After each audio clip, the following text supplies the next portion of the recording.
and then I get them for you. Will it be all right? It will, because the county, we already did this, and then the county came back and said that they didn't like it. So, yes, every single time we've done this.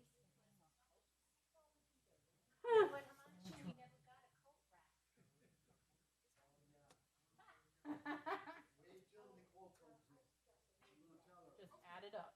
I went to walk over there with my coat. This is not. You're not health one, because I still know the rules.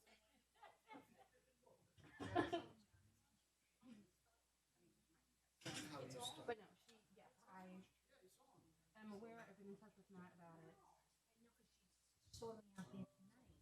There's no way for us to do resolutions like that the night of meeting, because ours require a vote card on it.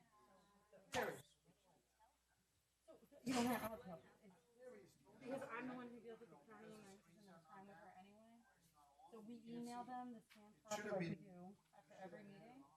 And then we follow it up with the physical copy when I call you to have you sign them. But she said she didn't know by tomorrow. That's what I don't. Well, no, because, and I get it, because the county tends to. Yeah, they over. And she's not used to it yet, which is fine, but the county's aware that can't happen. I don't know. Tony coming, Mary? Tony coming? As far as I know, I didn't hear to the no. I don't know. So you have a Natalie with you? We have a quorum. Nobody told me that they're not coming.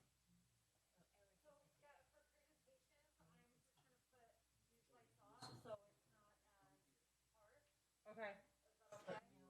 Yeah. Do you need lights on from here? So Mary doesn't have to touch the lights, right? Oh, yeah. Okay. So you'll take care of it. All right, that's good. Okay. Yeah, How it goes. Mary has a white that we can use on it. But we wanted to turn it on. Mary, can we get the screen down?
think that they have, I forget how many days, but they have so many days to, Rectify? yeah, to get more signatures on a petition. Okay. Because they're looking to have an ordinance put up.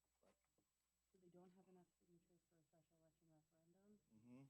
for a special election referendum, Mm-hmm. but they have enough,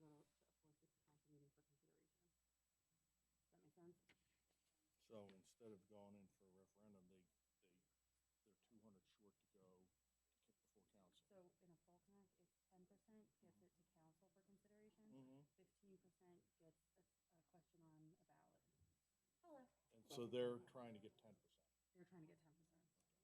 So that was the number that they about had, but they were the 200 signatures. We were not registered voters, or whatever. They were deficient. Yeah. And the two individuals.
Okay. Good evening. I'd like to welcome everyone to the December 14th, 2021 Ulbridge Township Council meeting and call it to order. Please rise for a pledge of allegiance. Please remain standing for a moment of silence and our prayer. I pledge allegiance to the flag of the United States of America and to the republic for which it stands, one nation, under God, indivisible, with liberty and justice for all. As customary in this chamber, we stand for a moment to remember those who are protecting our freedoms, both here and abroad, for our first responders, for those who have made the ultimate sacrifice, and this evening for all of those who lost their lives in those horrific tornadoes this week. A moment of silence, please.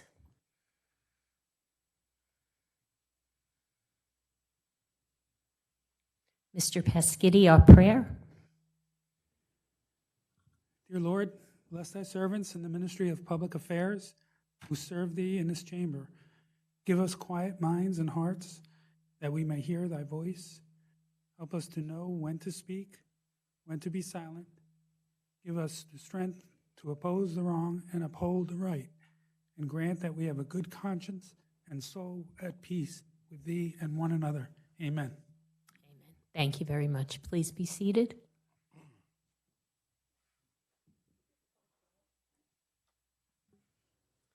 The meeting is being held in conformance with the Open Public Meetings Act. Notice has been given to the newspaper, and notice of the meeting has been posted in public places. Next open public meeting of the council will be held on December 28th, 2021 at 7:30 p.m. Ms. Brown is absent. Mr. De Palma is absent. Dr. Greenberg-Belli? Present. Mr. Merwin is absent. Mr. Murphy? Mr. Piscitty? Here. Mr. Rizzoli? Here. Ms. Walker? Here. President Sohor? Here. We have 6 present. Thank you very much. Good evening, everyone. Welcome to the meeting, and we will begin this evening with a presentation regarding upcoming development studies and plans. Yes, please. Yes. Good evening.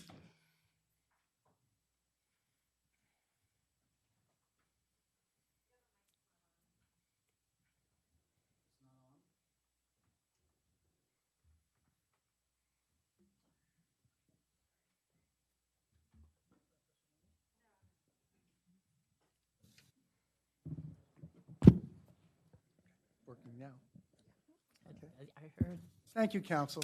Good evening, Give us everyone. a few minutes tonight to discuss some of the redevelopment plans that are going on throughout the town. As you know, the council has acted and named some areas in need of redevelopment here in Ulbridge. It's a tool that mostly all municipalities in the state of New Jersey use to control overdevelopment, to get what the town needs in certain areas, and identify mistakes that were maybe made in the past and correct them. And I think it's all about good planning and discussion. It's about a lot of thought that goes into this process, and that's why the council is involved. We'd also like to introduce our new assistant planner, Vina, if you would have a few words about her background. Good evening, Council. I want to take this opportunity to introduce you to Natalie C. She is our Assistant Township Planner. She has a bachelor's degree in urban studies and statistics from Pittsburgh University. She has a master's in city and regional planning from Rutgers Blaustein School. She has been on the Dean's Honor List. She has been a recipient of numerous financial awards while she was in school. She started working in the planning office since October, and she actually started working at a time when we were severely short-staffed. So to her credit, she has taken up a lot of responsibility on her own. It's a pleasure to work with her. She is so knowledgeable and so thorough. I'm truly excited to welcome her into the department. Thank you so much, Vina. Thank you. And thank Welcome. you, Council. So I would like to start tonight's presentation with an important statement, which I believe is very vital, and that is with all the redevelopment activities that we have undertaken in the last 2 years, the intent is not to change Ulbridge. The intent is to carefully examine areas within Ulbridge that can be revitalized, areas within Ulbridge that are underdeveloped or are undeveloped and have remained to do so over the years. So the intent is to tap into the growth potential while preserving the residential character of the township, which is so important to each one of us. So by saying that, I want to first talk about some of the projects or activities that we undertook in the last 2 years, and some of the upcoming ones, because you will see me back again with numerous redevelopment studies and plans, and I will come back and present those in the coming year. So firstly, the ones that we have achieved so far, 2 of them were actually part of our court-approved housing plan, the 2016 housing plan, and one of them was located at the intersection of East Greystone and Marlborough Road, which the 2016 housing plan had slated this property for a 72-unit municipally sponsored 100% affordable project. TRG Group, which was the designated conditional redeveloper, we amended the plan to allow them to build the project. They went in front of the planning board. They got an approval from the planning board. They have been trying to apply for the low-income housing tax credits. They missed it by a very small margin last year. They're very optimistic that this year they will be able to get those credits and they will be able to proceed with the construction of the project. The second project is the 200 Lawrence Parkway site, which was slated again for 12 units of 100% municipally sponsored affordable units. I came in front of the council early this year to amend the plan because the previous plan was written for Habitat for Humanity, which had a different layout. But then Morris Habitat for Humanity came in with semi-attached single-family dwelling units, and this is a better plan which actually merges or coincides with the existing land use patterns within the area. So I was in front of you for that. Morris Habitat for Humanity is gearing up to file an application with the planning board. As soon as they get their approval, they will start construction. The third one is the old Matiwan Roadside. This property is sandwiched between Highway 18, County Road 516, and Old Matiwan Road. We conducted an area investigation study. There was an application that was made to the zoning board for an assisted living facility, which was approved. I will soon start working on a redevelopment plan, so I will be in front of the council with a redevelopment plan. The next 2 are the area investigation study and the redevelopment plan for the intersection of Jake Brown Road and US Highway 9 and Jake Brown Road and White Oak Lane extension. This was approved by the council early this year.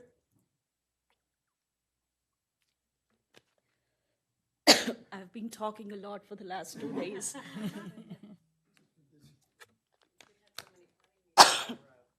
So, this plan involves a lot of improvements, public improvements, without which a developer cannot proceed with the development. And so there are 3 applications pending in front of the planning board, 2 of which were approved for preliminary site plan, and they will be going in front of the planning board for final. The next, I'm sorry. No, that's okay. That's okay. No, that's okay.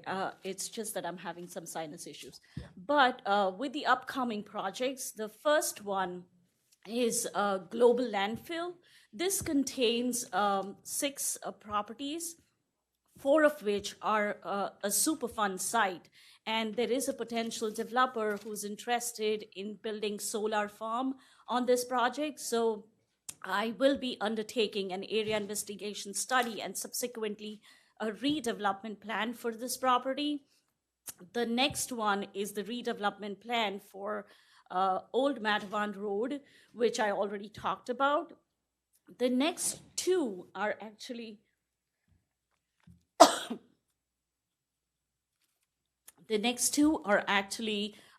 part of the Crossroad redevelopment plan. There's one parcel on the Texas Road site to the south of Texas Road, which is planned for age-restricted housing. There is a developer who's interested in building an age-restricted housing project on this property.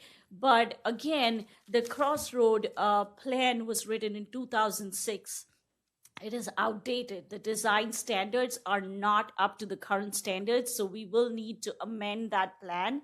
So I'll be soon in front of the council with an amendment for that portion. The majority of the Crossroad redevelopment plan, there is a developer who's interested in developing this piece, and he's doing his due diligence and going through the wetland permitting process. So again, when he's ready to come back, I will be in front of the council with a plan amendment for the larger portion of Crossroads. The next one.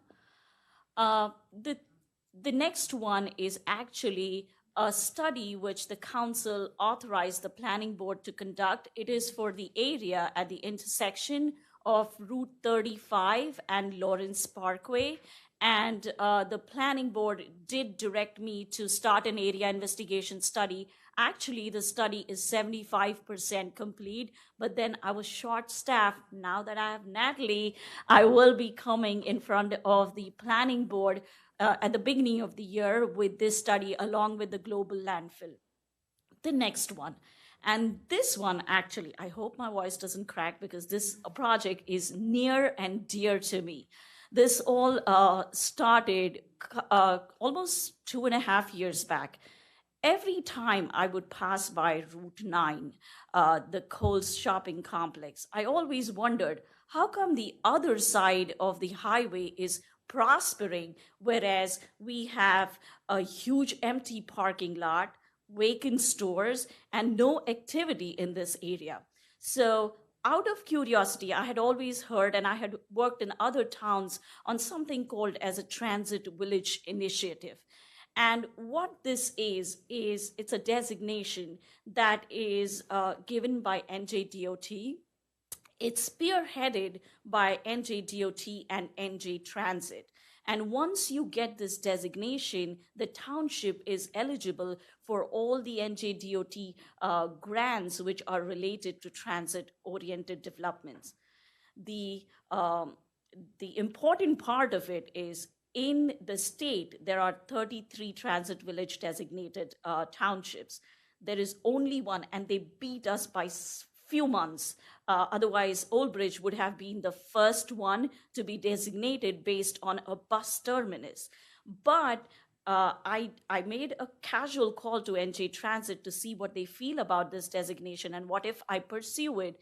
And the response was so good that within 2 months, I was able to set up a pre-application meeting involving Njdot, NJ Transit, DCA, Mayor Henry, Mr. Shah, and I gave a short presentation. I showed them the area. I showed them the empty parking lot, the empty stores. And at the end of the meeting, the director of Njdot said, Ulbridge will be the next transit village designation. This is a green light. You can start working on the process. Unfortunately for us, the pandemic hit. And one of the important criteria of the transit village designation is public participation and the shreds.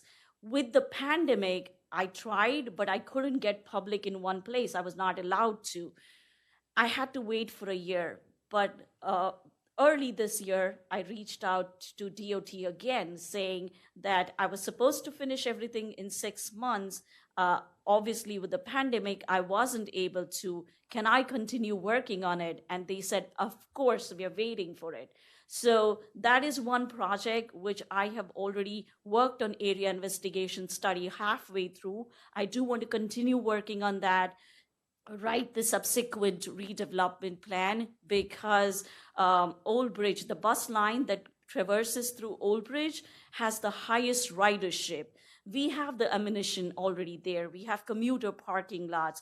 I know NJ Transit also has a dream project, and Nicole was a part of one of those meetings for bus rapid transit between Howell and Ulbridge. They have been working on it for many, many years. Of course, funding is an issue, But we recently had a meeting with them, and they were thrilled when I told them that I was working on this transit village designation as well. So something to look forward to, but I did want to take this opportunity. This is the end of the year. I wanted the council to know what we have done so far and what we will be coming in front of you with in the coming year. But that's all. Thank you. Yes. And council, let me just close by saying, it's so important that, what we do as an administration, as a council, that what we do today has an impact on the town down the road. And what we do today needs to be able to stand the test of time. And we can't always say that it's been in the past. We can't go back in time and correct things that were done. Maybe not as much thought put into when the town exploded.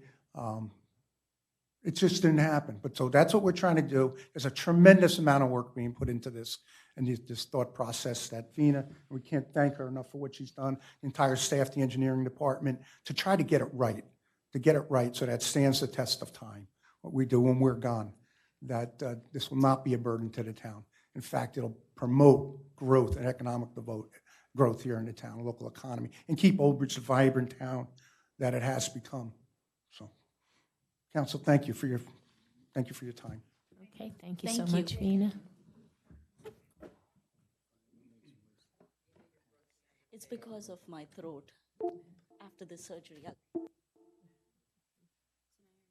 Presentation right, which is the second button on the top of the screen. So, nope, the other gray one to the left. Oh, gotta turn it back on. Sorry. You said presentation, right? Sorry. I So, hit it. presentation screen's on. Right. So that's the one we want to keep on. Presentation. So then we have presentation left and presentation. So we just hit it off. So it's coming right But back is on. it going to come off on the left? There we go. Good evening, everyone. Welcome. We're looking, our next presentation is something seasonal here. We're by Public Works Director Lenning about our snowplow and our snow plowing this year. Good evening, gentlemen. Thank you, council. Again, as we do every year, we'd like to bring the Public Works Department and our Recreation Department, who are solely responsible for snow removal operations in town. The roads, sidewalks, the commuter parking lots, just about every surface that the town owns is cleared by either us or contractors. This will be Mr. Lenning's first year as a Director of Public Works, but I can assure you, Mr. Lennings has been involved in snow removal since he was a very young man. He's been on the business end of a snow shovel, I can assure you that. He's been on the business end of a snow blower, and he's also been behind the steering wheel of a snow plow many years as we plowed together for the town many moons ago when I was a very young man, and maybe Casey's age, and he was just a little boy. I don't know if he was old enough to drive yet, but your father made you drive the truck. So I have no doubt in my mind that Mr. Lennings is more than capable of removing the snow with the help of Matt and everyone in his department to get the roads clear as soon as possible, depending on the weather. We know each storm is different here in Ulbridge, the time of day, when they come, the day of the week. So I'd just like Casey to go over what we've been doing over the last couple of months. You as a council, you've approved contractors that Mr. Lennings could call in when the snow gets, or a big storm is coming. Obviously, we try to do as much as we can prior to a storm. Now with the better weather technology and the forecasting, we do have the ability to get out ahead of the storm, pre-treat roads if needed. So I'll hand it over to Casey. Mr. Lennings, I'm sorry, I can't call you by your first name any longer. Mr. Lennings will now give a presentation about snow preparation and removal plans for hopefully 2022. I think 21 looks like we're going to close out pretty quietly. So thank you, Mr. Lennings. Hello. I would like to start by thanking the mayor, the business administrator, and the council for letting me present 21-22 snow presentation. Since I was born, and when I was able to hold a shovel, I've been out, assisting my family shovel, and then as I grew, family business, and I've always been involved. Sorry for the mic. I'm just gonna move up. So I've been involved in snow removal my entire life, and I pride myself on it. It sounds funny, and you would think that people get tired of it. I embrace it. I enjoy it, and now that I have a growing family, I enjoy taking my kids out and, playing in the snow with them. But that's nice, but when it comes to business, we have business to handle. So let's get started. So the Department of Public Works and Recreation merged together during snowstorms to combine forces to expedite the snow removal for all township roads, parking lots, assets that we have. The two departments combined consist of 4 supervisors, 33 employees, 30 plow trucks, 20 salters, 5 various pieces of equipment such as backhoes, loaders, tractors. We have 5 specialized sidewalk plows, and we have 5 traditional snow blowers. The best practice for snowplow equipment is to put it away in working condition, which, as long as I've worked for the Public Works Department, which is coming up on 14 years, we've always done that. With that being said, we start in September prepping all of this equipment to make sure we don't get caught with an early snowstorm. I remember during Sandy, we had a snowstorm, and that was a horrific year, but we were able to shift into snow equipment by the preparation that the department put forth. And the picture represents one of our newer trucks. It's a real asset to the fleet. It has an 11-foot snowplow. So in years past, we worked with smaller trucks with 8-foot snowplows, 7-foot snowplows. Working with the township to purchase the larger equipment, we're able to streamline the process, reduce the number of vehicles needed, and still perform the same amount of work. So to talk about priorities, we have them listed out, but a lot of this work is being performed at the same time, and that's important for everybody to understand. We prioritize our snow emergency routes, and the best example of a snow emergency route would be Ferry Road. We have to make sure the hospital's open at all times for anybody that needs to get there. We also have to take care of essential municipal areas. That would be the police station, the police parking lot. We have the first aid buildings and the firehouses that we have to make sure all our volunteers can get out and assist anybody in need. We have municipal parking lots, and you wouldn't think that was high up on the priority list, but depending on the time of the storm during the week, if the commuter parking lots are full, they come in at 8 in the morning, they're there all day, there's a foot of snow when they get, after their return from work, it's important that they're able to get home safely. So that ranks higher than some other things.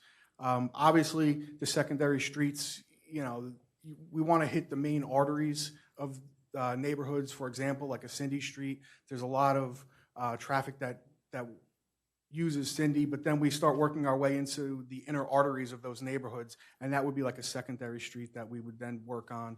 And dead ends and cul-de-sacs, they are being plowed. We do go down, we turn around in the cul-de-sac exit, so every resident has a safe way to exit their house if need be, but we do not complete the center of the cul-de-sac in the middle of a storm. We dispatch equipment afterwards to make sure they're all clear, mailboxes aren't being blocked in, fire hydrants are not being blocked in by the large amount of snow in the end of the cul-de-sacs. And last but not least, we work on the parks and recreation parking lots in the parks. Unfortunately, we do not have a sledding hill. We just don't have the topography for that. So we maintain fire lanes for all those buildings, but they are put on the lower end of priority. I have a short clip if it loads. This is one of our new trucks last year on its maiden voyage, so I was happy to get footage of it. You can see that's another 11-foot snowplow. It's another important road, which is East Greystone. And you can see it, traveling through. That was the first garbage truck in a long time that we were able to put a snowplow on, and we're proud of it. That truck should last the township over 20 years, and that plow will be an essential part of our snowplow operations for that entire time. I'd like to shift gears a little bit and offer some suggestions to residents during a snowstorm.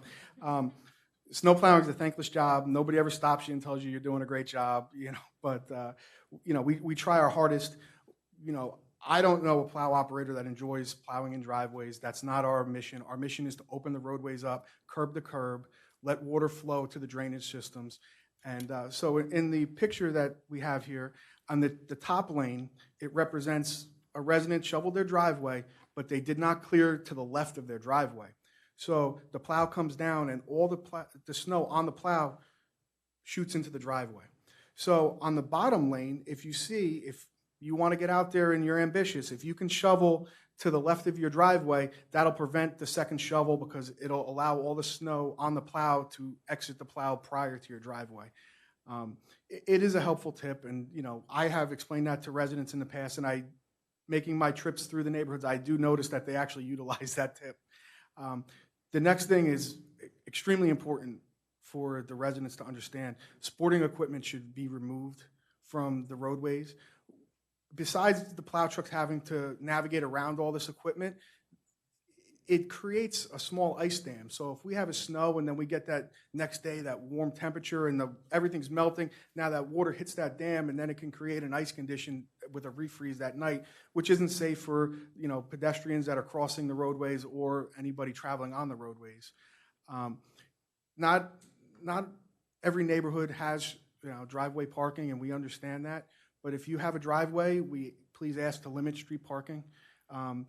This allows the plows to expedite the snow plow removal process, and we open the road up. It shortens the time that all the plow operators need to be away from their families, and just overall helps the Public Works Department. The next thing we ask for is if garbage and recycling is not suspended, once you're picked up, pull your cans in, because that's another obstacle. We're constantly swerving around all night long, and it slows the process down. So these are a few helpful tips, pre-storm, and during the storm that each resident could do to assist the Public Works Department and the Recreation Department. Post-storm, if you don't have anywhere to go, we recommend that you shovel your driveway, you keep up with the storm, but if you can leave the last 2 feet of your driveway unshoveled, when the plow drives by, again, it's not going to dump into your driveway. We understand some people need to go to work, and that's not always an option, but if you don't have any plans that day and you're going to stay home, it's probably the best way to prevent that extra snow from entering the driveway. We ask not to blow your snow into the roadway. It's a pet peeve of mine. We have a nice clean road and you're driving around, you see a snow patch. We know what happened. Besides my pet peeve, it's also a safety condition, because with the refreeze, now you have a driver driving down the road, they hit this slick patch, they hit the brakes, and we just want to prevent everybody from getting injured. Obviously, sidewalks need to be cleared after the storm. We request 12 hours after the storm, and most importantly, the fire hydrants. We would hate to see, an emergency, and now the fire department's trying to dig out a fire hydrant or even locate a fire hydrant. It's a little tip that could help you and your neighbors. There's a few shoveling tips. Push the snow. Don't try to lift the snow and keep moving it. Wear good boots. Stay hydrated. And this presentation will be available, so you could continue to look at this. Most important thing, we're not perfect. Mailboxes do get damaged, curbs do get damaged. Once you discover this damage, you can notify the Public Works Department by calling them or sending us an email. Email works great. We have a record of it.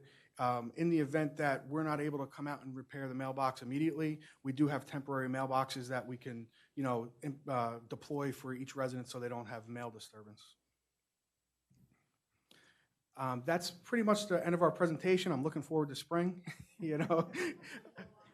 Casey, can you briefly explain the council and the public the process of, besides the township employee plowing the snow, we have a lots of contractor. So Absolutely. I think it's important that public gets to see, and I think Matt can go over some of the services that you handle, so. So, as in years past, the township is broken up 20 different zones, and there's contractors that bid for each zone, and obviously the lowest bidder wins that bid. And we've been very fortunate in years past to have all the zones bid out. This year was a little bit more difficult to obtain contractors, so I don't want to say there's going to be a delay in service, because I know that my staff will be able to make up the difference with that. But just with the way the economy was working, that it was difficult to obtain it. But what we do is we assess every storm. We can't stress enough, every storm is different. So when we see a forecast where we think we're going to have substantial snowfall, we immediately contact all the contractors, let them know that they're going to be needed, and then we'll set a time when we feel that, that it's appropriate for them to come out. Typically, a 4-inch storm or greater will require us bringing in our contractors. We do have approximately 80 plow trucks, employed private plow trucks, plus our 30 that we have.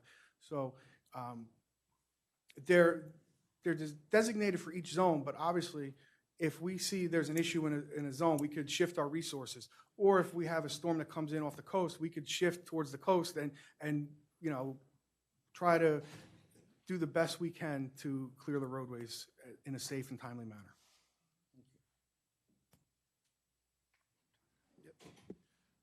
So before every storm, and we always have a meeting, we look at our weather. We get updates usually 2 times a day during regular weather. During storm events, we get them about every 6 hours. So the mayor, Himanshu, myself, the head of public works, and usually the police department are all involved in that meeting. So we know when are the first flakes going to fall? When do we plan on calling in contractors? Public works may call in their contractors before or after Parks and Recreation. Parks and Recreation under a regular storm, and we know there is no regular storm. We work from the complex. We make sure the complex is open, and then whatever assistance Public Works needs out there, we hit on the roads, and then at the end, we all come back and finish up whatever we don't finish up. If the storm is large, we always discuss how we're splitting our crews, so that if we have crews that are in for a long period of time, we say, this is my guy to contact from this hour to this hour, this is our foreman in charge, and they let us know so that when our guys or gals do go home, they're able to go home, go to sleep, and come back refreshed. But this has been a collaborative effort that we've had. I'm starting my 4th year here now. It's been a great working relationship with us in Public Works, and it's only improved over those years. So we look forward to, I guess, as successful of a snow season as we could possibly hope for. I think, Council, I just want to add a couple of things, important things. I think over the last 5 years, the Public Works and Parks has great partnership developed. If everybody remembers Kyle, we call him Kyle Who now. Casey has done a great job replacing Kyle, but Casey worked well with the Kyle, and Kyle and Matt has built a relationship within a department so that they all work together, and that has dramatically improved operation for those emergency time. They all work together very well, and so is Matt and Casey, and I think you see the result of that, a great service to the town. Good? Okay. All right. Thank you so much for all. And let's. Yeah. Hopefully it'll be a light snow season. Thank you all so much.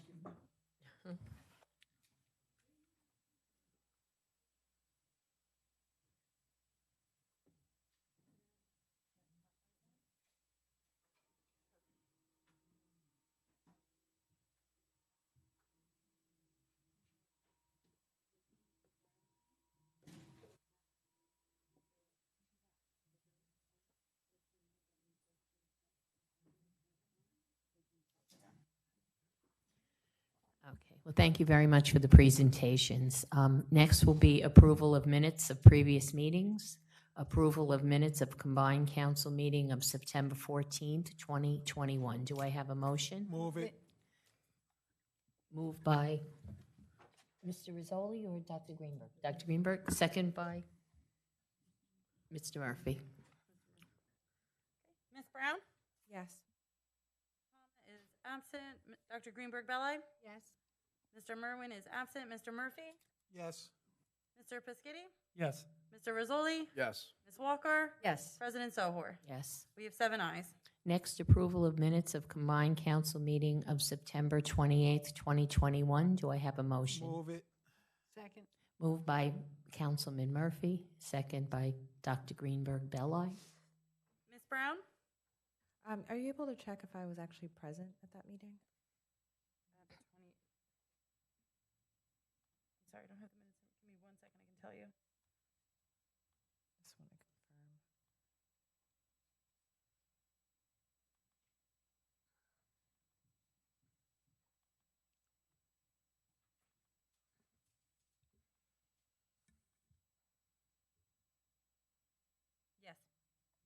Thank you. Then I'll give yes for that.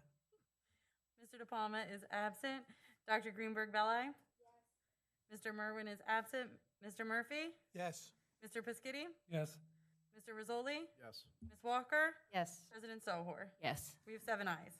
Next will be H1, request release of performance guarantee for 19-17P, Avalon Bay Communities Incorporated, Block 17000, Lots 5, 6.11, 28.11, 28.111, and 28.112. Good evening, Mrs. Shapiro. Good evening, Council President. Thank you for allowing us to be in front of the council tonight. This is a performance guarantee release for Avalon Bay. Before I do start, I would like to call in the audience if the attorney is present. I don't see one present at this time, but if somebody is here, an attorney for Avalon Bay, Right. now would be the time to come forward. Yeah, is there anyone here representing Avalon Bay, any legal representation? I don't see anyone coming So forward. I believe our procedure in the past is if attorney is not present, then we wouldn't go forward. I do want the council to know that George Allen, our inspector on the project, is here with me and will be here with me again should there be a continuation of this hearing at the next meeting. Thank you very much.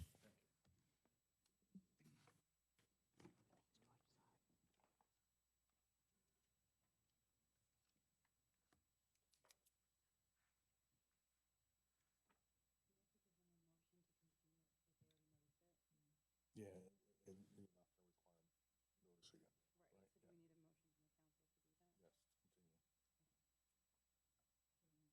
Yes, continue. Council, we would just need a motion from the council if they would wish to consider continuing the application.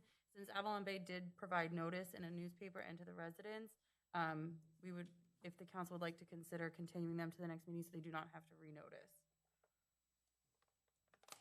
What is the council's pleasure? I don't think there's anyone here. I think we can continue. Without renotice, that's what she's asking. Yeah. So it would be an action by council to determine that we would carry this to the next meeting. They would not be required to be noticed again. Carry it, they don't have to require renoticing. Well, I would just base it on if no one's here in front of the public, then I don't think, if they came and they were noticed, that there's a reason to renotice. If they're here, they're going to know about it. Right, so that means that if you're interested, then the council can say, so somebody would need to make a motion in a second for them to vote to Is say there that anybody that. from the public here? I'm sorry? Is there anybody from the public here that came to hear this? Yeah, that's why I want to know. Oh, are any members here in reference to the performance release for Avalon Bay? Okay. Is everything okay with it?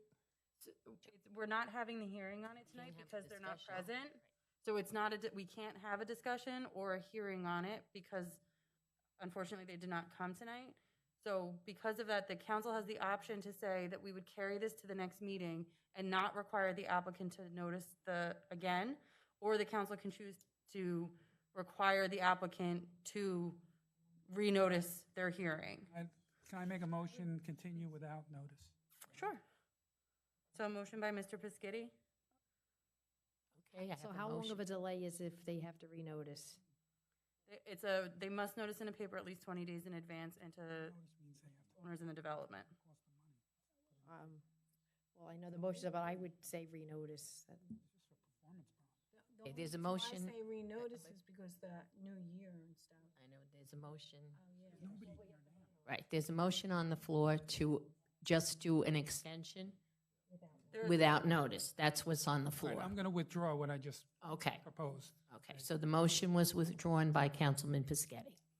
and I'll make the motion to do it with notice. Okay, so he's Second. made, yeah, and second, Mrs. Walker, okay? Ms. Brown? Yes. Mr. De Palma is absent. Dr. Greenberg Belli? Yes. Mr. Merwin is absent. Mr. Murphy? What was, withdraw? It's to require that the applicant must renotice prior to. Okay, yes. Thank Mr. Piscitty, I'm sorry, Yes. last one, please. Mr. Rizzoli, Yes. Ms. Walker, Yes. President Sohor. Yes. We have 7 ayes. Okay, and thank you, Nicole. Next will be our bill listing, Mrs. Walker. Accounts payable, $22,269,297.82. November 12th, 2021 payroll, $1,081,411.89. November 12th, 2021 payroll overtime, $33,907.96. November 24th, 2021 payroll, $1,030,281.75. November 24th, 2021 payroll overtime, $57,817.49. December 10th, 2021 payroll, $996,361.57. December 10th, 2021 payroll overtime, $49,863.54, a total of $25,518,942.02. Move it. I have a motion by Mr. Pescetti, Second. second, Mrs. Walker, and can we have a breakdown, please, Mr. Shaw? Yes, Council President, I'm going to go each payroll separately. This is a report on the November 12th payroll. As Councilwoman Walker indicated, the total overtime for this pay period was $33,907.96. There was slight uptick in overtime in elections, due to election, obviously. In Police Department, the total overtime for sworn officer was $23,910.38. Deduct grant, $3,509.22. Deduct ETO time, $1,953.41. The net overtime was $18,447.75, representing 323 men and women hours. There was one officer quarantined during that pay period. The next is November 24th pay period. As Councilwoman Walker indicated, total overtime for this pay period was $57,817.49. There was really no uptick in any other department. For the sworn officers, overtime for this pay period was $44,780.17. Deduct grant, $2,333.48. Deduct ETO time, $15,704.13. Net overtime was $26,742.56, representing 390.50 men and women hours.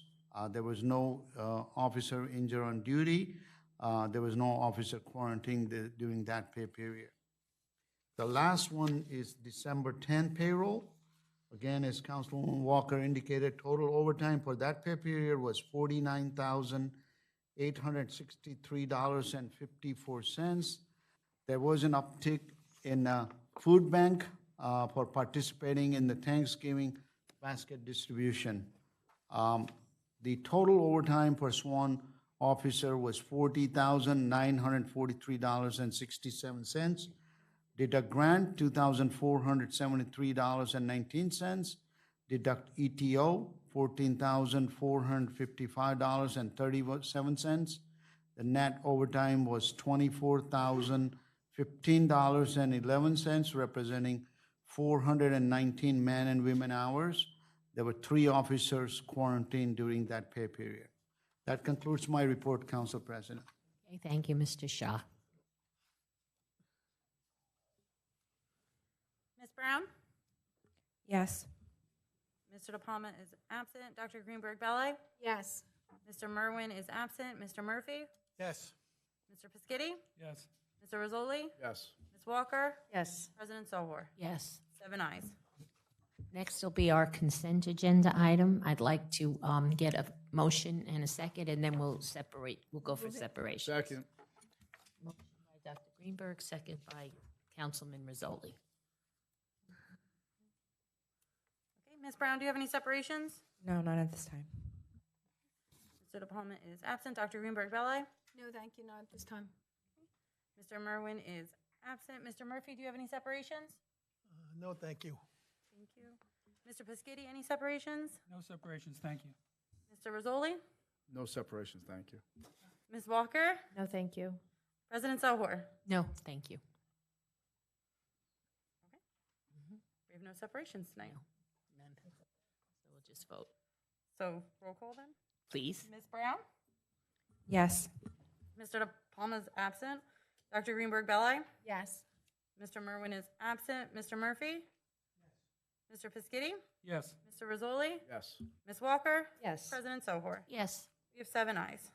Okay, next is a discussion of the 2022 Township Council meeting schedule. The clerk has sent it to everyone, so I will ask if anyone has any questions or comments. I have a question. Yes. Is that a typo? It should be 7 PM on Tuesday, or does that really say 1 PM? So, yes, so this is a draft schedule based on 2 meetings a month in every month of the year, including the summers. In November, we have the 2nd, 3rd, and 4th Tuesday, all represented conflicts. November 8th being a conflict of the general election, November 15th being the inception of league, and November 22nd being the week of Thanksgiving.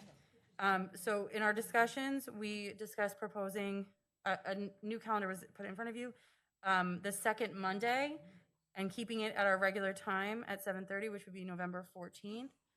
Or if we chose to keep it on the Tuesday, proposing an afternoon meeting, which would allow for any person who is attending league to be able to leave for the conference at that point.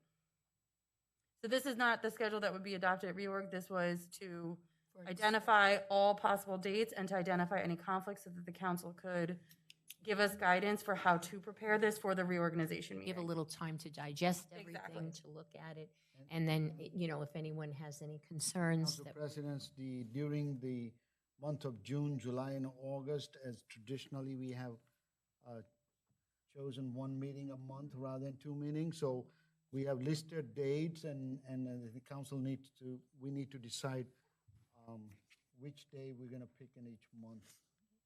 And then we can cross out the other meeting and finalize. Okay. All right. So everyone will have time to look at it and decide. Does anyone have any questions? And we're good? Okay, so we have time to look at the information, okay? All right, thank you.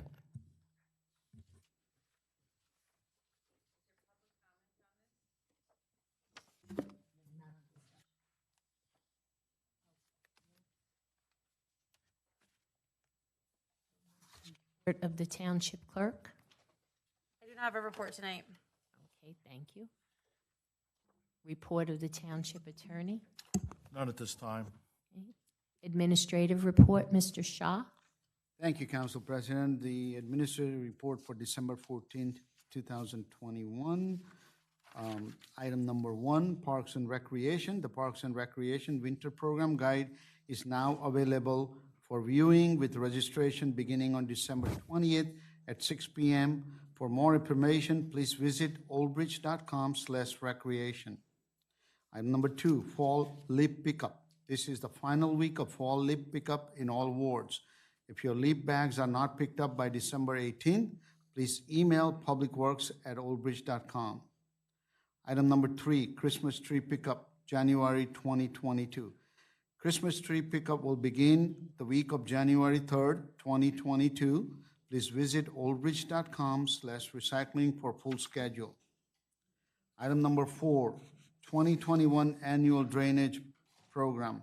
Ulbridge Township contractor Masaracola Excavation Company began drainage improvement on Stevens Avenue between number 10 Stevens Avenue and Bushnell Road on Monday, December 13th. The work will take approximately 5 days to complete, Should you have any question, please contact Ulbridge Township Engineering Department at 732-721-5600, extension 2302. Item number 5, fiscal year 2022 Njdot Local Freight Impact Fund Grant Application. The township submitted an application to the New Jersey Department of Transportation for the 2022 Local Freight Impact Fund Program to fund the improvements for Waterworks Road between Cheesequake Road and Brown Road. A resolution approving the submission of this application in the amount of $829,484.25 is on tonight's consent agenda that was approved by the council. Item number 6, body camera, Ulbridge Police Department. Ulbridge police officers now equipped with and being trained on body cameras. We expect the program to be fully operational beginning December 30th.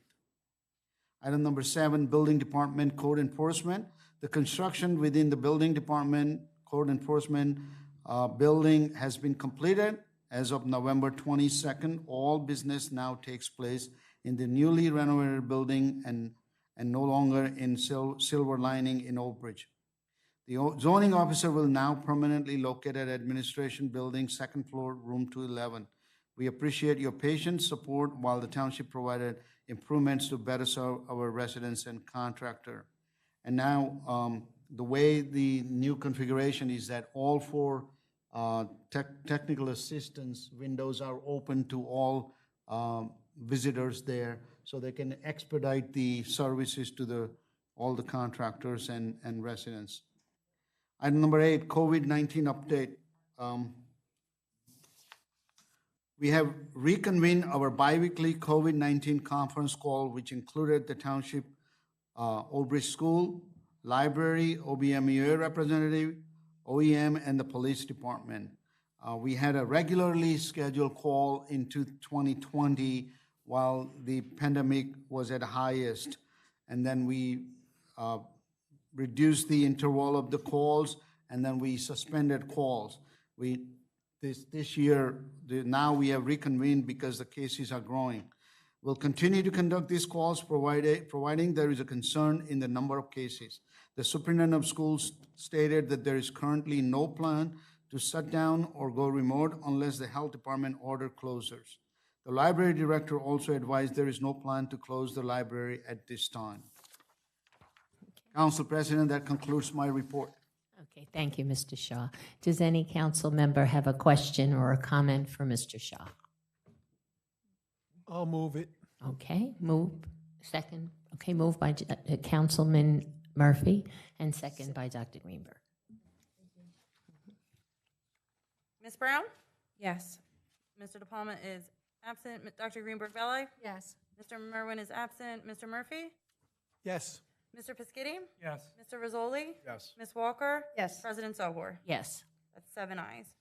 Okay. Next will be public comment on any subject matter for a maximum period of 3 minutes. The public comment portion of our meeting is to allow the public to bring to the council's attention their concerns or comments. This section is open for any topic or items in the consent agenda or on any other matter. In accordance with NJSA 10-4-12A and the Ulbridge Rules of Council, the council asks the public to limit their comments to 3 minutes or less. The council will respect the public's time by refraining from any comment until the speaker has finished with their allotted time. It should be further noted that the public comment portion of our meeting is not structured as a question and answer session. If a member of the public has questions they seek answers to, an appointment can be made with the corresponding department's office during regular business hours. The township clerk will regulate the time during the comment portion of this meeting. Okay, thank you. Is there anyone now in the public who wishes to come forward, please? Thank you. Okay. If you'd like to have a seat, you can sit. It's easier. And then the microphone is there. As long as it's green, you should be able to speak into it. Good evening. Thank you, and good evening, members of the council. My name is Charlie Cradaville. I'm the Central Jersey organizer for Food and Water Watch. We're a national nonprofit with over 60,000 members here in the state of New Jersey. And I'm here in support of the initiative petition signed by over 1,300 residents of the township to transition to 100% clean renewable energy over the course of this decade. Along with my friend here, we submitted this initiative petition 46 days ago. And under the state statute, NJSA 40:69A-187, it states that, quote, within 20 days after a petition is filed, the municipal clerk shall determine whether each paper of the petition has a proper statement of the circulator and whether the petition is signed by a sufficient number of qualified voters. Goes on to say that the clerk is responsible for setting forth the findings and certifying them at the next council meeting. I would like a response tonight as to the status of the examination. I'm surprised that it is not part of your agenda tonight, given that this petition was submitted 46 days ago.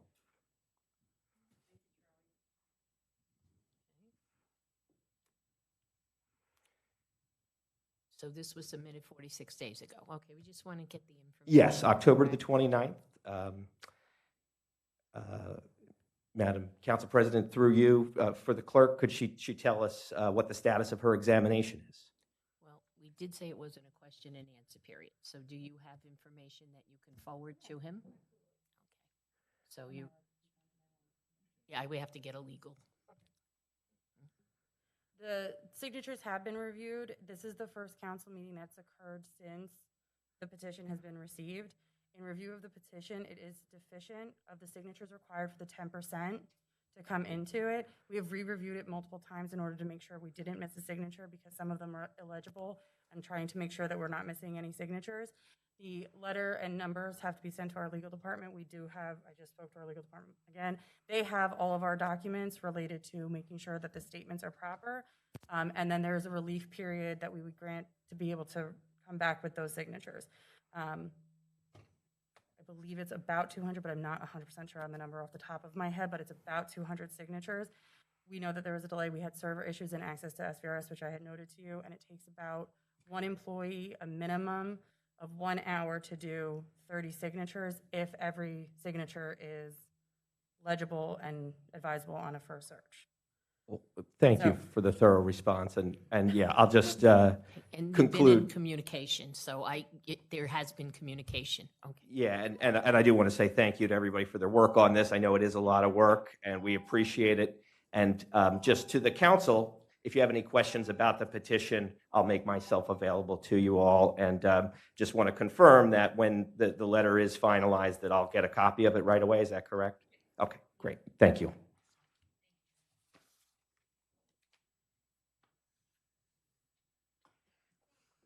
Good evening. Hi. So my name is. No We worries. just want to reset. Okay. My name is Adina Carton.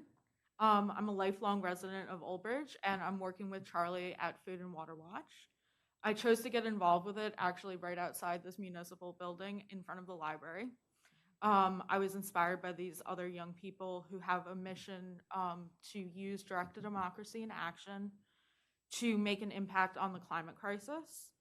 And I've talked to hundreds of our neighbors who want to be committed to the solution but can't afford individual buy-ins. This is a free market solution in which the community the council would choose community choice aggregation, CCAs, which allows a cost-effective solution to procuring the electricity in a cheaper and sustainable way.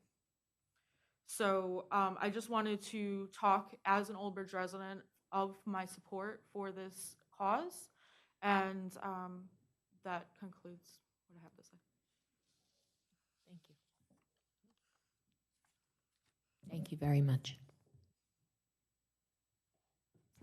Is there anyone else in the public who wishes to come forward?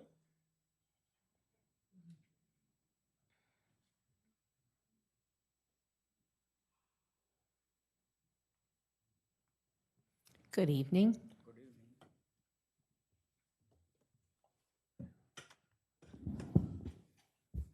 Are you the spokesperson, or are you each going to?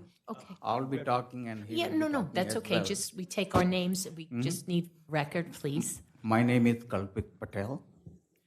My name is Srinivas Shirukuri. My name is Maulik Shah. The reason I'm here today, I moved to Ulbridge about 10 years ago, hoping that Ulbridge is one of the safest city in New Jersey, and it is. But unfortunately, in last 3 months, I'm pretty sure all of you know that there are so many robberies taking place.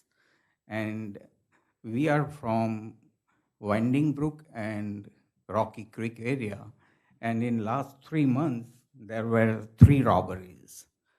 One in August,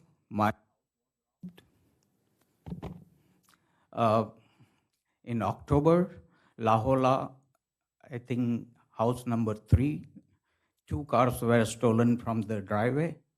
And last week, I think house San Francisco Avenue, the robbery took place, the 3rd robbery.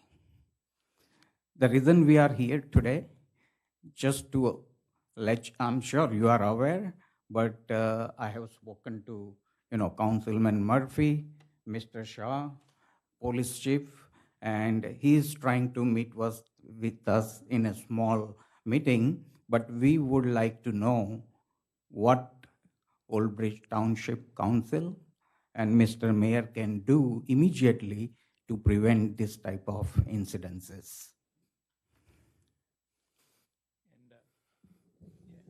Thank you. Good evening, Mayor and Council. Thank you for allowing us to talk here. So we, as a community, Sir, we I don't want to interrupt you, but can you just state your name for the record so the transcript is clear? Sure. Where it's, you're speaking and then you say what you have to say and then the other gentleman the same thing. Yes, sir. Thank you. Yeah. My name is Srinivas Cherukuri. Yeah, I'm from the same community, the Rocky Creek and the Winding Brook development. So we met with police chief a couple of times already, once at our development as well as we just spoke to him again today. We, as a community, we have some suggestions. Basically, increase the police presence, right? And then also some of the street lights don't work, and there is no adequate lighting.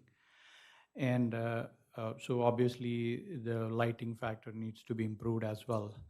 And then the community has 2 entry and exit points where there are no homes, because ours is a very large community. We have about more than 150 plus homes. And both entry and exit, there's open areas where we see, cars idling for the last few months, and those have increased. And people are parking cars over there for, more than a half hour or hour, and they're idling, and people are parking there and taking the walk. So we see a lot of folks from outside the community entering into the community. Again, I'm not saying it's all wrong, but there is definitely a strong correlation between what is happening versus the robberies.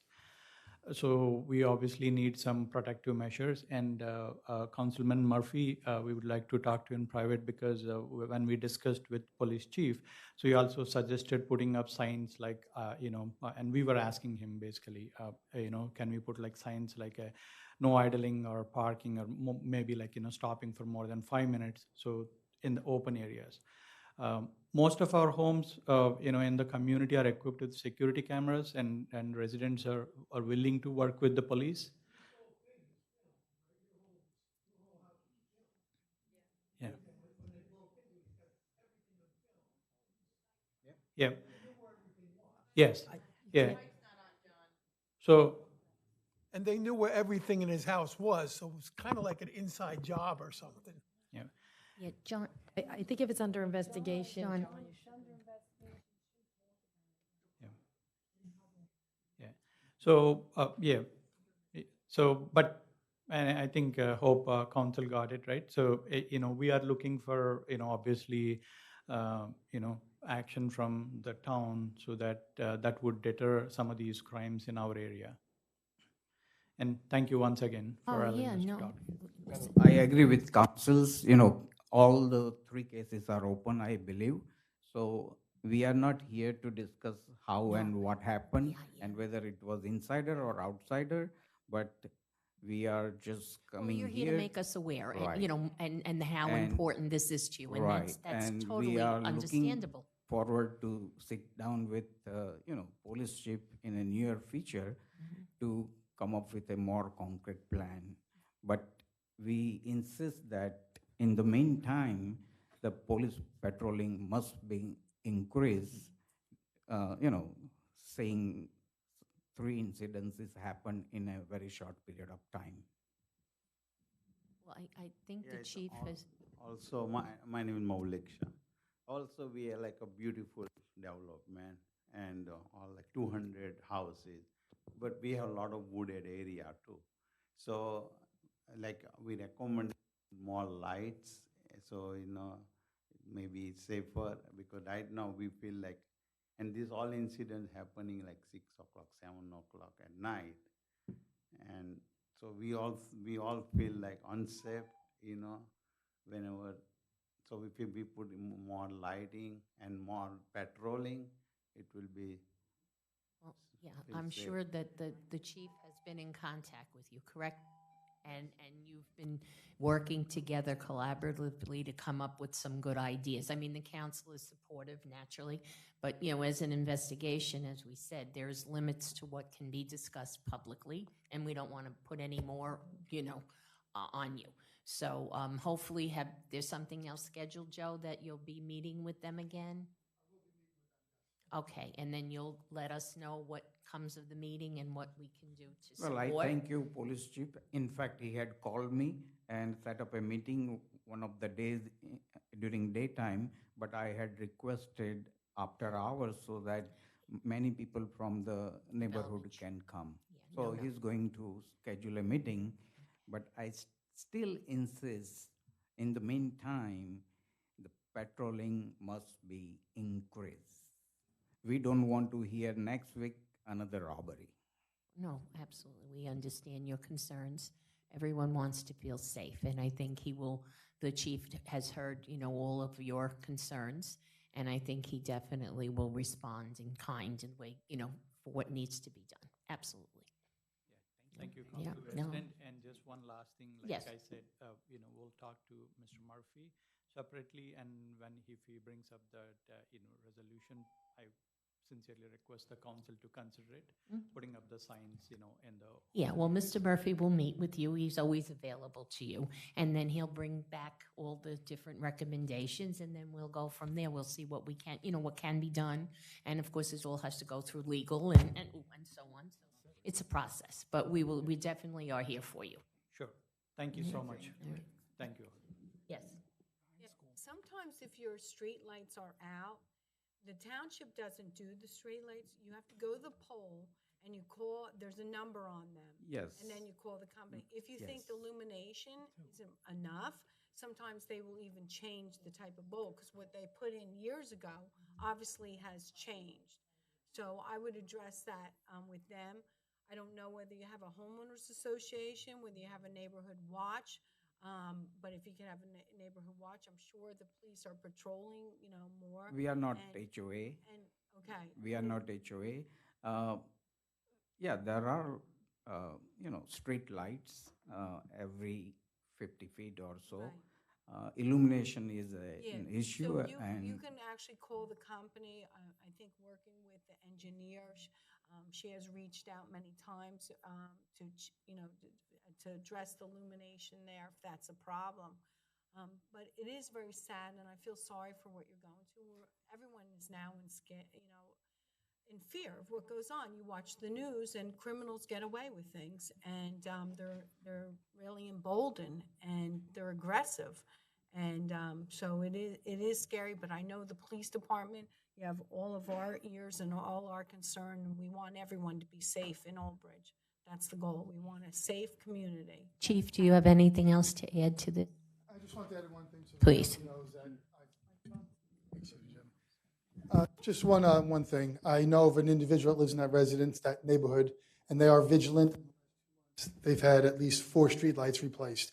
When they see the light go down, they do call JCP&L, report it, and within days, lights are replaced. So they are staying vigilant with that. And like the gentleman said, he had a community meeting. I met with them at the community, and we're planning on another meeting to go over all his concerns. As long as we know, thank you, that your eyes are on there and that you are But I getting the would say one attention. thing, my life is not normal anyway more. You know, I have 2 daughters and we don't live normal life anymore.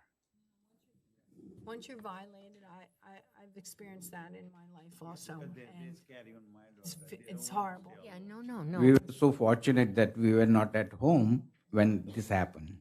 It's important for the neighbors to be aware, and that's because the police can't be all over at once, so it's very important for your neighbors to be conscious of what's happening.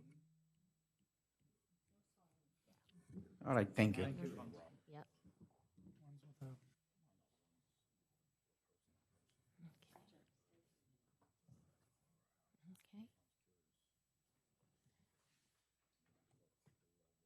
Good evening, council. I hope you'll give me a little more than 3 minutes because we only have one time and you gave these gentlemen 12 and a half minutes.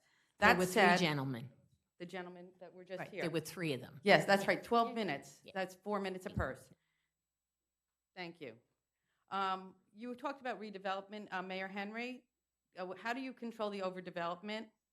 I know Gravina's grossly underpaid, but it's been pretty obvious in my walk during the council that there were a lot of streets that haven't been paved, repaved, some in 47 years. I'd really appreciate if the council could provide us with a map and the age of all the streets, so we're not just repaving specific streets like Central Avenue and West every 5 years.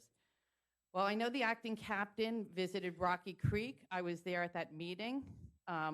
There was a discussion about placing cameras at the egresses, the entrance and the exit, the 2 streets that are open. There are 35 cameras being purchased by the township.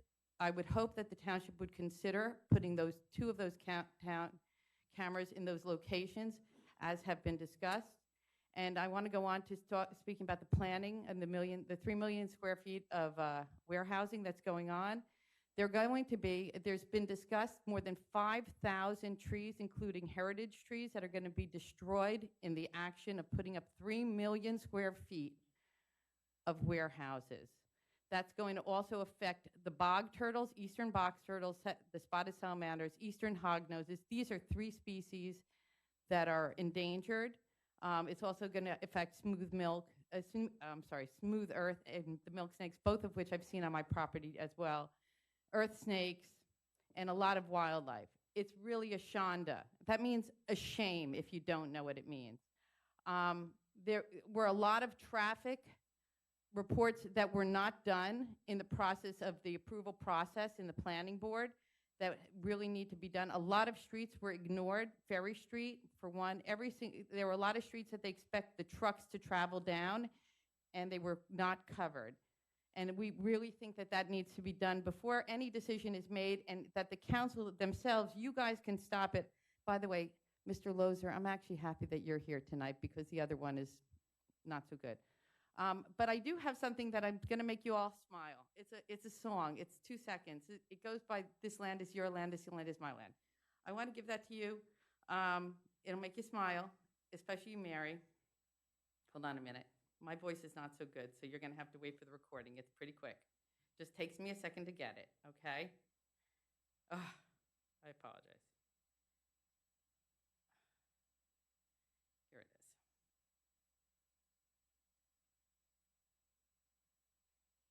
Take about a second. This land is your land. This land is my land. Expired. The lakes of Duhernal to the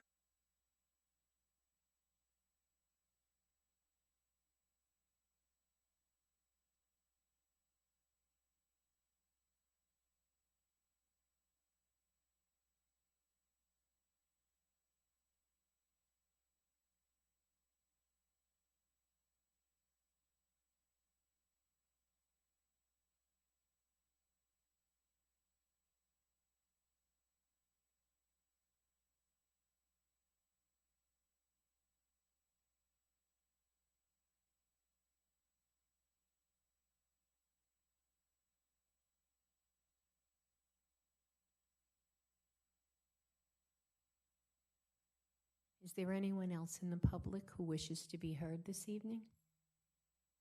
No? Seeing no one coming forward, I will close the public portion.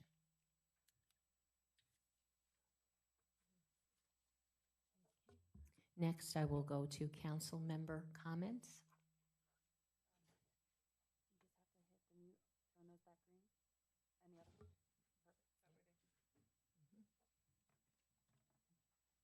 Sorry, Ms. Brown, do you have any comments tonight?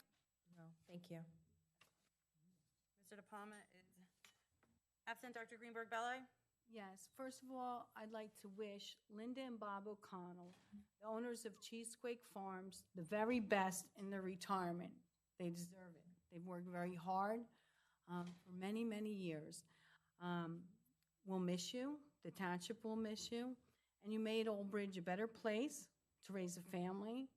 The farm fields were always beautiful and very calming to see, aesthetically pleasing whenever you drove by.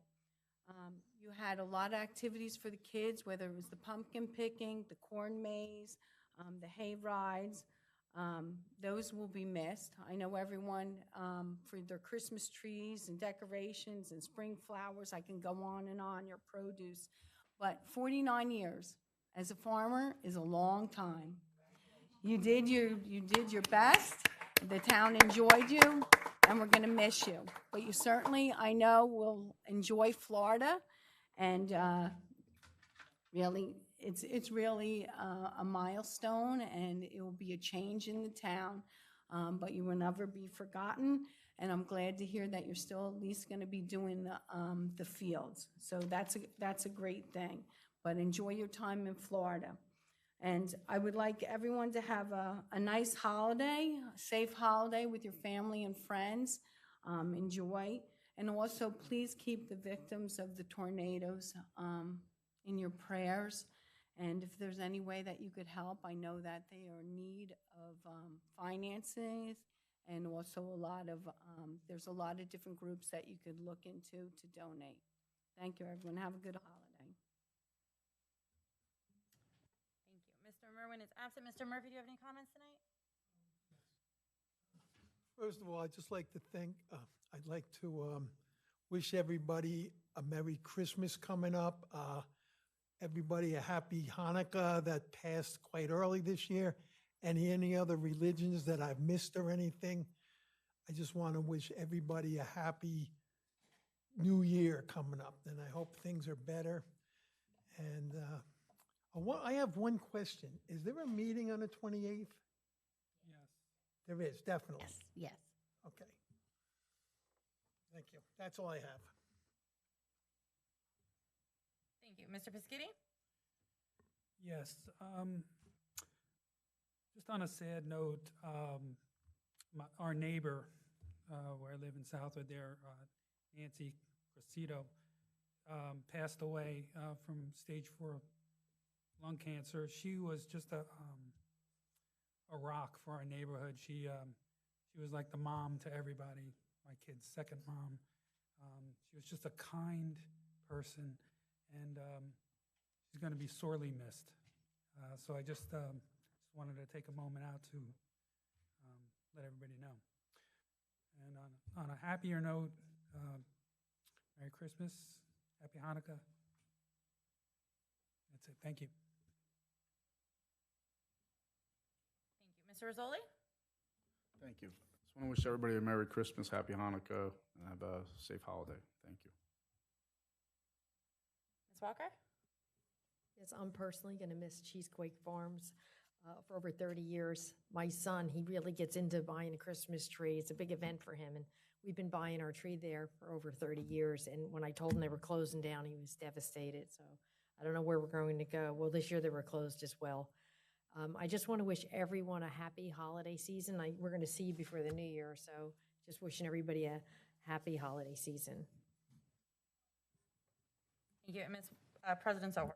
Yes. First of all, Councilman De Palma unfortunately could not be here this evening, and he wanted me to wish everyone a happy holiday and a safe holiday, and his signature, slow down and be careful with the traffic.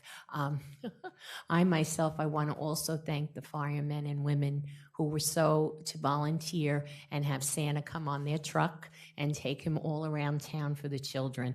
My development where I live in Buttonwood Arms, there now happens to be an explosion of children, which is great. And when I went outside, just to hear them calling, Santa's here, Santa's here, it was amazing. It just makes you really feel the holiday spirit, you know? So I wanted to thank all of them because they really, to volunteer to do that and go all through town that way is really, they're amazing. So I wish they will have a great, great holiday. And I want to say again, Merry Christmas, naturally Happy Hanukkah. And let's hope for good things in the future. And, you know, let's hope and pray that things stay good, you know? So everyone have a great holiday. Thank you. Okay, next we will be going into an executive session. Resolution Yes, to we will exclude the be public returning. pursuant to NJSA 10:4-12:13. Be it resolved by the Township Council of the Township of Ulbridge that the public shall be excluded from this meeting pursuant to NJSA 10:4-13 for the attorney-client privilege matter for the discussion of contract negotiations. Be it further resolved that this meeting shall reconvene in a public session upon conclusion of those discussions, and that the minutes or other records of this discussion shall be available to be disclosed to the public when the need for its exclusion from public no longer exists as determined by vote of the governing body at a public session. Motion? Second.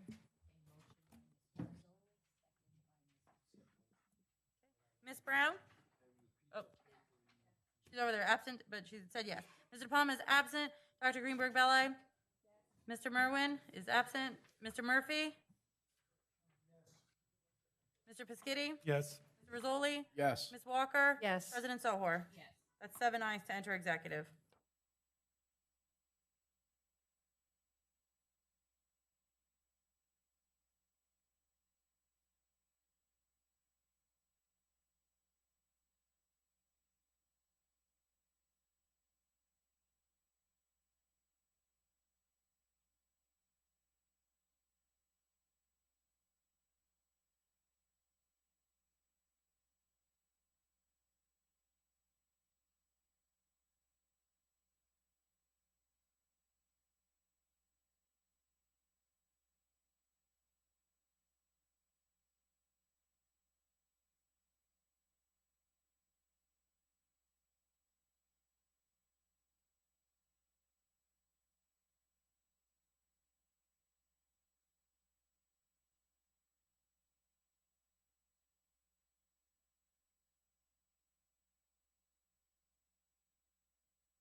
I have to take roll call to reconvene, right?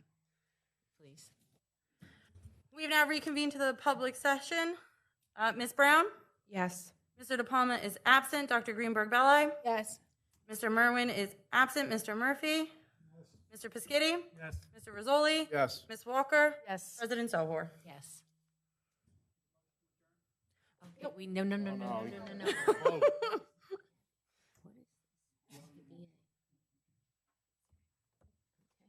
Collective bargaining agreement. Yeah. Collective Collective. agreement. Okay.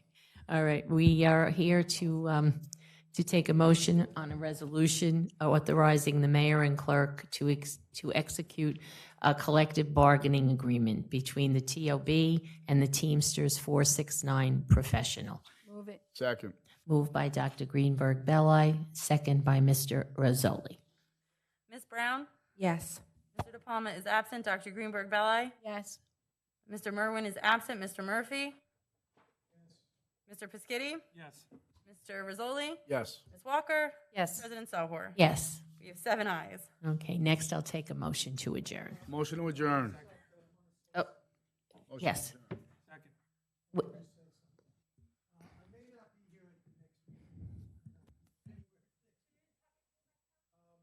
John, you're just not in the mic. You're not in the mic.